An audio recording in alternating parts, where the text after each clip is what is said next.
On the afternoon of October 6, 2006, in a conference room on the 6th floor of 141 West Jackson, the Chicago Board of Trade's senior management team awaited CEO Bernie Dan's arrival. No one knew why we'd been brought together on such short notice. Once Bernie joined us, however, he wasted no time revealing the reason behind all the secrecy. Our crosstown rival, the Chicago Mercantile Exchange, had made an $8 billion offer for our company. 11 days later, the firms would publicly announce their plans to form CME Group, a behemoth positioned to control 85% of the exchange-traded derivatives market in the United States. I was one of only a few integration team members who had previous merger experience. I'd already been through 3 acquisitions by that point. Consequently, I knew that the fusion of 2 companies into one was a process rarely short on drama. Since Board of Trade and Merc employees, members, and traders had despised each other for over a century, I figured their attempt to combine forces would be particularly tumultuous. But I never could have foreseen the level of mayhem that would ensue between October 6 and the close of the deal 9 months later. Nor could I have anticipated how the general public, with help from the media, would come to consider derivatives a dirty word in the wake of the country's 2008 and 2009 economic meltdown. And I certainly never could have guessed how the very subjects of this book, CME Group and one of its fiercest competitors, Intercontinental Exchange, would find themselves at the center of the most profound financial regulation reform since the Great Depression.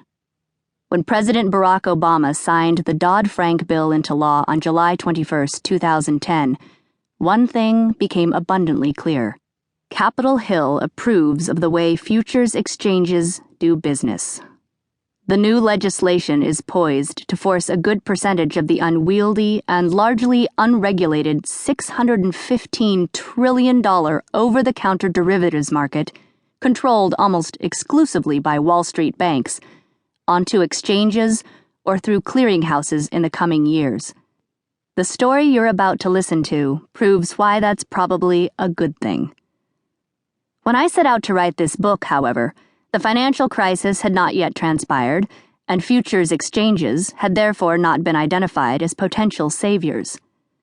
Back in 2006, my motivation for taking notes, saving articles, and sharing what I observed and learned during my year in the derivatives industry was twofold.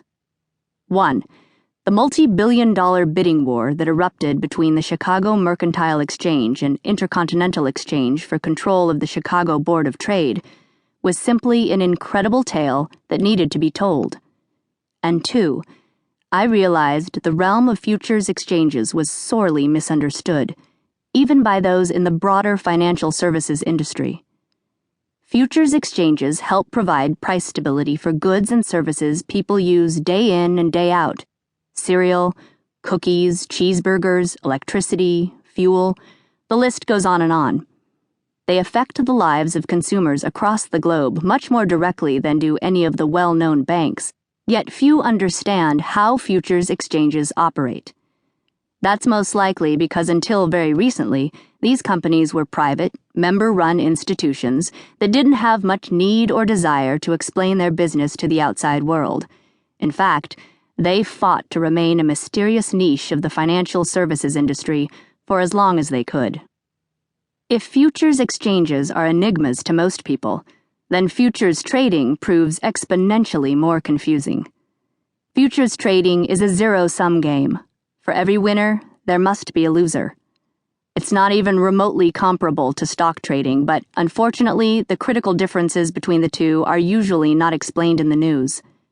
In the equities market, there are a limited number of Company X shares.